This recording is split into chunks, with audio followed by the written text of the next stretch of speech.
بسم اللہ الرحمن الرحیم۔ دیکھیں، جو دودھ اور دودھ کی بنی چیزیں ہیں نا، وہ تمام بلغمی امراض کے مریضوں کے لیے یا ایسے لوگ جن کا بلغمی مزاج ہے ان کے لیے انتہائی نقصان دہ ہے۔ اکثر یہ بات دیکھی ہے، پھیلی ہوئی ہے کہ دودھ جو ہے مکمل غذا ہے، اور ہے بھی ہے، اس میں کوئی شک نہیں ہے، لیکن یہ گیا کہ اکثر یہ بات پھیلی ہوئی ہے کہ جو دودھ پیتا ہے وہ مر کیسے جاتا ہے۔ تو یہ انتہائی غلط باتیں ہیں۔ جو لوگوں کا بلغمی مزاج ہے،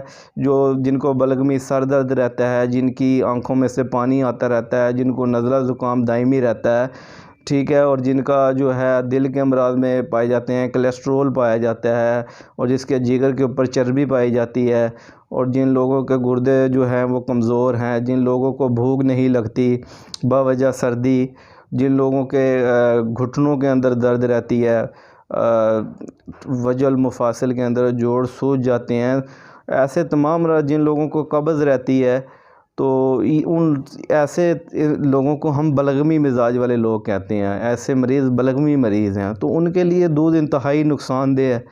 چاہے جتنے مرضی اس کی صفتیں بیان کرتے رہیں، اس کے لیے وہ نقصان دہ ہیں، تو ان لوگوں کو پرہیز کرنا چاہیے۔